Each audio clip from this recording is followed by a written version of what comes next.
Well, welcome everyone.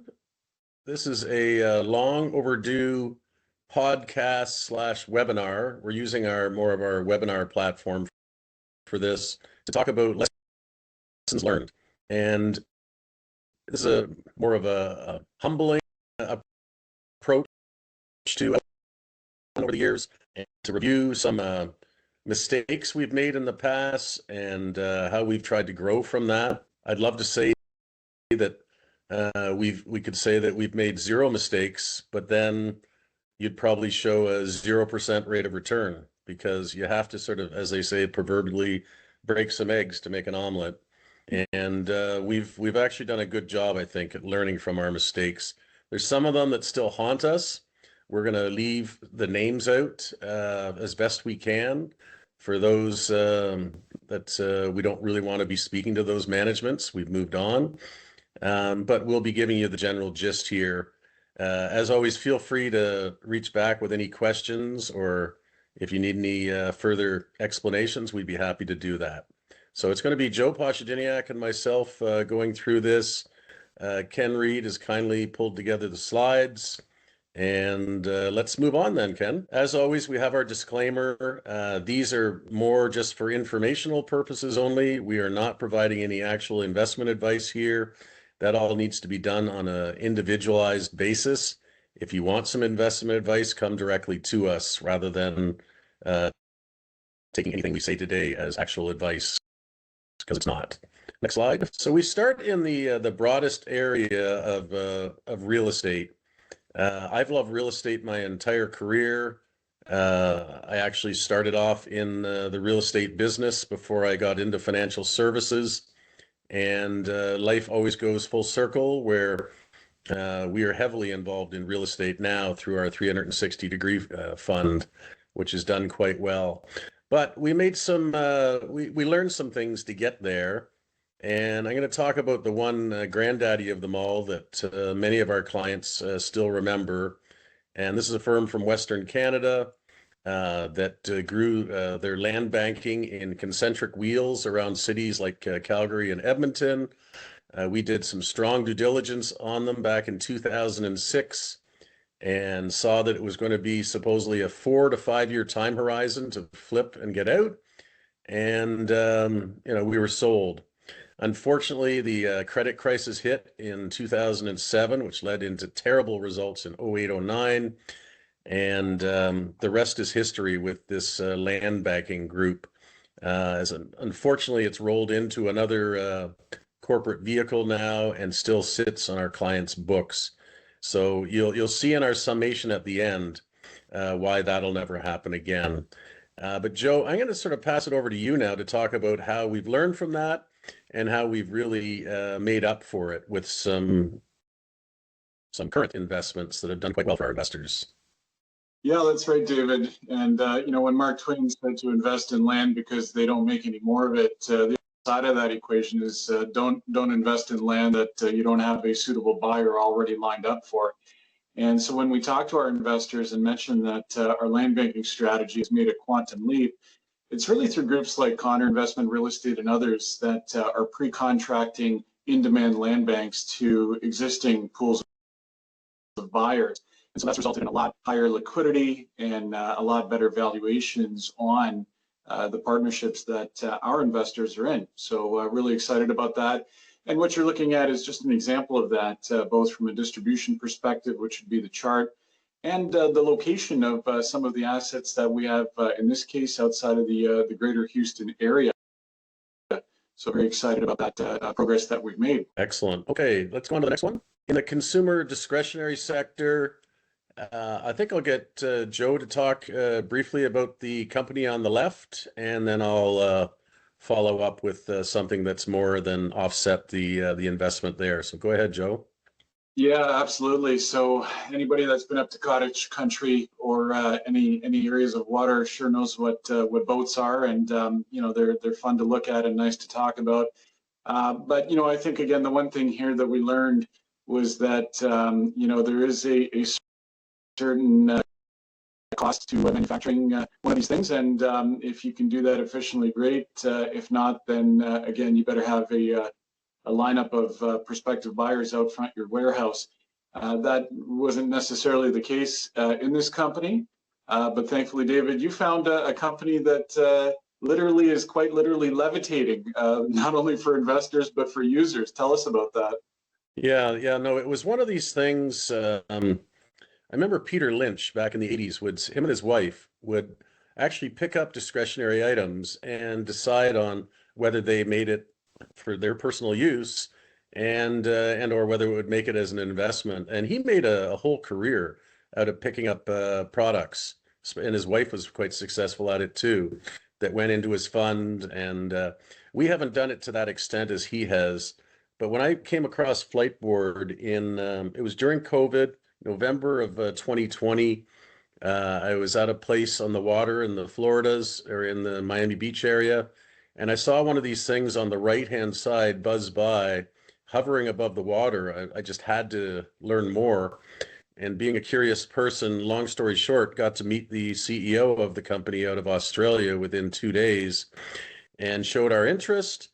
He came back a year later and said, indeed, they were going to raise money over and above the friends and family that had been running the business so far. And so we got in there at a great valuation. And a year later, we were instrumental in getting them out with a company like Brunswick Corp to buy them out in full. So it was a 1 year hold for us. We did well for our investors. We didn't have any setbacks like that company on the left that I'm not mentioning the name. And yeah, we're very pleased with it. I'm still an avid user of the product, the Flightboard product, and Brunswick Corp is doing a great job of growing it in a very competitive environment. We don't have any more economic interest, but I would like to see it to continue to succeed, as it's also something that I enjoy doing for exercise. Next slide. So technology solutions, we've got a whole bunch of things here to bounce off of everyone. And I'm going to start off with just the one we learned from, and then I'm going to ask Joe to start talking about some of these companies on the bottom there, the bottom four, and I'll pipe in with some thoughts later. But Cognitive Corp, it was run by a very capable group in the early days. But unfortunately, I think the promotion was, in my opinion, these are all just personal thoughts. In my opinion, that the promotion the hype was much bigger than what they're actually creating. And we learned an awful lot about these sort of affinity companies and what they can and cannot do. And so Cognitive was a deep, deep learning message where we've since had to write it down. You can, we've been very fortunate to be more than offset by four companies below, 3IQ, Turnitin, Game On Stream, and Global Solutions. Joe, why don't you just give us a snapshot of some of those four, and I'll add in some thoughts later. But definitely lessons learned on being sucked into what seemed to be a good growth story that turned out was not. Yeah, well, and I mean, both yourself and Ken are much better hockey players than I'll ever be. So, the investment in Game On Stream and sale to Live Barn just made sense. With Grata, there are a lot of lookalike, smart living tenant apps. But really, the main messaging here is you just got to get the technology right and then be tenacious as hell. If you're sitting in your office hoping to sign up tenants, it really doesn't work like that. And the Grata team is hungry, tenacious, and successful, so we're excited about that.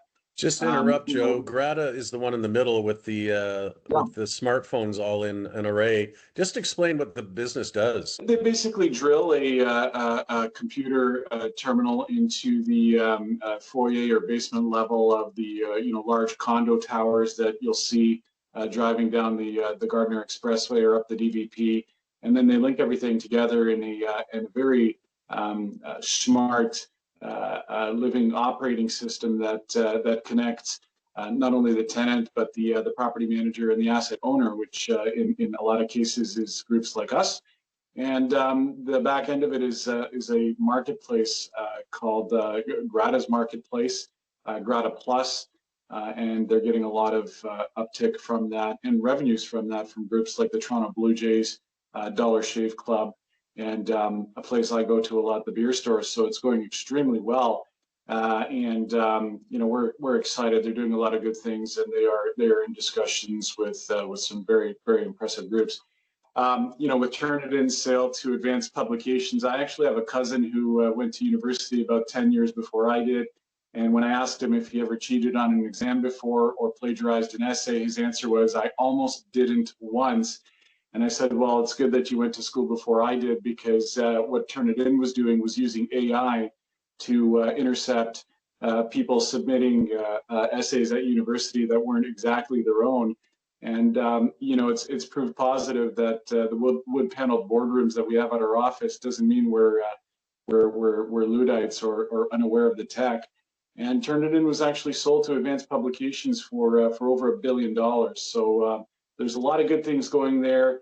I want to talk finally about cryptos. 3iQ was a company David found for us, and that was actually sold to one of the most crypto-friendly jurisdictions in the entire world, Japan, for a very nice multiple for our investors. So, we're getting it done, but the lesson learned here is that with technology, it's all about the growth. If you don't got growth, you don't got nothing. Right. And just finishing off with 3iQ, that was an interesting story brought to us years ago. They turned out to be the first in the public space for allowing cryptocurrencies to be freely traded through stock symbols on the Toronto Stock Exchange. They actually had to take the OSC to court in order to get the go-ahead. And then what followed after that was numerous firms in the US doing the same thing. So Canada was a leader when it came to cryptos and public availability for cryptos. And we actually tried our darndest to get out at the peak and learned our lessons on liquidity and how, getting out is not like pressing a sell button for a public vehicle. But we did very well for our investors with as Joe said, but lessons learned, which you'll hear in our summary. We didn't really say anything about Global Solutions. That's a company that we think will be a great offset. All of them have already offset our cognitive mistake, but Global Solutions will be yet another one to take that sort of affinity marketing up to another level. And the team behind that will hopefully be presenting to us shortly in a podcast. So I'll leave it at that. But yeah, technology, we get a fair bit of grief for not holding enough technology names in our clients' public portfolios because we have so many other ones that are brewing underneath the sea that we think will do better and are certainly, we're holding them at much better valuations than even the ones that are still at crazy valuations on the public markets. Next slide. Joe, you can handle this one. Yeah, so I'm a moly guy. I go to see a dermatologist quite a lot. And, along the way, we encountered a company that had a really interesting thing for us to ponder. They had these handheld mobile skin cancer scanning devices that would beam the results of the skin cancer examination to the cloud and over to a dermatologist for an official diagnosis. One of the things here that I think we learned, as you can probably tell by the share price, is that when someone tells you that they're doing business with a local pharmacy chain, you probably want to examine that claim a little bit more thoroughly, even by potentially calling select pharmacies themselves to see if that is what it is. So yeah, we as David mentioned at the top, right? We all have designations, degrees, and coursework behind us, but occasionally getting slapped is a painful but an important lesson that you learn on Bay and Wall Street. So this is one of those lessons. And hey, you can't win them all, I guess. And then a final comment on that, though, Joe, is that it was right-sized at such that even if it was a zero from day one, it was not going to hurt us. We wouldn't notice it. So we haven't missed it. But we like to win in everything we do.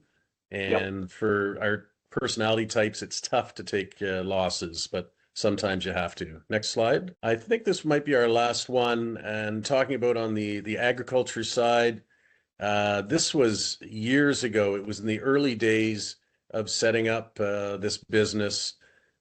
We had another colleague who came along with another team of investors and was very enthusiastic about this Genagro out of Brazil that was taking really rough land in Brazil and fixing it so that they could do proper farming. People like Jim Rogers came on board, Don Cox, if you remember that name, who was a market analyst. And so we went alongside of this colleague who was very overzealous. And it turned out, it did not turn out well. We're still trying to wind our way out of that one. But then we look at the offset. The world needs, well, agriculture, of course, but it needs fertilizer and it needs ways for the agriculture to succeed. And we've, more than offset that Genagro position with nutrients coming back quite nicely now. We've actually just, for those who are tuning in today, we're just adding to our position today because we think that it can't go much lower than it has been. And yeah, well, time will tell. Do you have any other follow-up comments to the Genagro, Joe? No, this is just, I mean, I think you nailed it. And this is a classic example of what I call inheritance. So you inherit occasionally positions from other managers, other investors, other firms. And it's an opportunity to sort of reassess where you're at. But the one thing I like is you talked about the publicly traded Nutrien company, and it's been, as you say, more than a nice offset. And we do have one other private agricultural play, kind of in that same part of Latin America, that's doing quite a bit better than this one, David. So that's nice to share as well. Yeah, that's true. And we left that one purposely off, but there is another private one that's more than Yep. offsetting Genagro. And final comment before we leave the slide, Ken. Um, each one of these colors is a gradient of book value. And you can see the N in the middle is the normalized book value of 1 times adjusted book value. It's worth $105 right now. The stock is trading well below that in the 70 range. And if you go back in time to the bottom of COVID, when it looked like mankind wasn't even going to grow anything anymore, it got down to that blue line, the blue zone. And so that's about as bad as fertilizer businesses could get. And then from that blue zone in 2020, you can see it had a tremendous run up to, in today's dollars, about 150 odd. So that would have been like a three bagger back then. We see something similar happening. There's still a risk that it could bounce down to the blue zone of $62, but we see much higher prices in the future for in the agriculture business or in the fertilizer business, I should say. Next slide. Okay, just wrapping up here. This has been a brief webcast and information dump to all those who've been kind enough to listen in, but it's pulled together hours of thinking and lots of hand wringing and who should we talk about, who should we not. And as we sort of evolved through this, we realized it wasn't so much about pointing out the names of the mistakes we made, because those can easily be determined. If you want to hear from them, call us up directly. Even those companies who might be listening, feel free to call us up and tell us where we've been wrong. But it was just a matter of making ourselves realize that we've had so many offsets that have way more than offset these mistakes we've made. And so we just decided to make it all about mistakes. We all make mistakes. We all typically will stand up for the mistakes we've made in our lives. But here, that's what we're doing. So number one, you got to do your homework. That's so obvious. And we have done our homework with these, but we didn't do enough homework. We didn't dig in enough. As Joe says, we should have, in that one case, had our team reach out to various pharmacies and other things like that before we just took one person's thoughts on it. Diversify. I'm seeing this going on right now. Too many alternative asset programs are starting at these larger institutions and the banks, and they're really just offering investors sort of one-off solutions. Well, we were there over 15 years ago, and trying to do these things one at a time is very, very risky. You have to be right on everything. So we say you should be with a group that has a whole diversified portfolio of them. Of course, we do, and there's other shops that do as well, but we think we do a very good job of diversifying. Do not fall for promotional managers. Well, they should teach a course on that in high school and university days, because typically the loudest voice gets the most attention, and we all internally try to ignore that. So when someone's being super loud, pushy, and promotional with us, they tend to just fall to the back of the line. We've got one new asset coming on right now that you'll hear about in the future. I won't even say what it is. We've been talking to that gentleman for probably 10 years, and he's patiently come back to us year after year. And so, yeah, we're finally going to pull the trigger with him. So don't fall for And David, I promotional just want to share managers. with everybody one thing that you've been very a strong proponent of, and it's something that we do very well here, and that is we ask how much of your own money, Mm. Mr. or Mrs. Promoter, do you have in this deal? And the young fellow that you mentioned earlier has quite a considerable amount of his own money on the line, and that's something that's going to help us. Yeah, no, that's so important. That should have been a bullet point here, is what's at stake for them. And now, are they aligned with us in timing? And that's the final bullet point. But I'll finish up with the last two: sizing, sizing, sizing. If you're doing this for yourself and creating your own portfolio of privates, well done. But don't ever let one position dwarf all the others, where if that one position that's probably done the best all of a sudden doesn't, then your lifestyle can change quite a bit or be forced to change.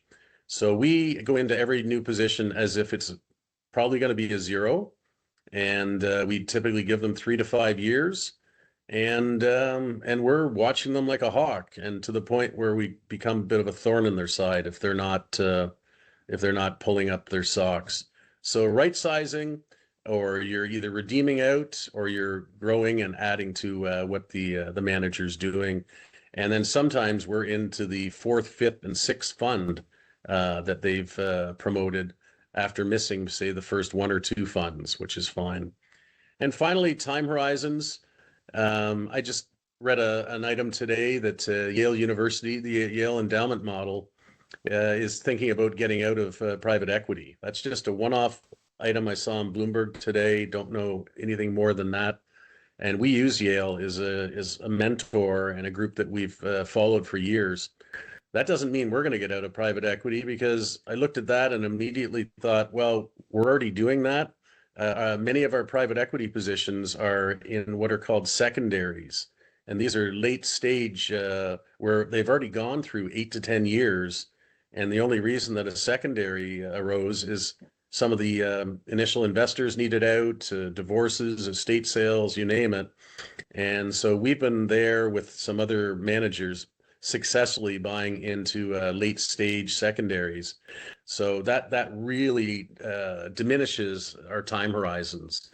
And you're not going to see us entering into any 10-year fund going forward, because we're just not going to be around long enough to really see if that's going to work and have the liquidity.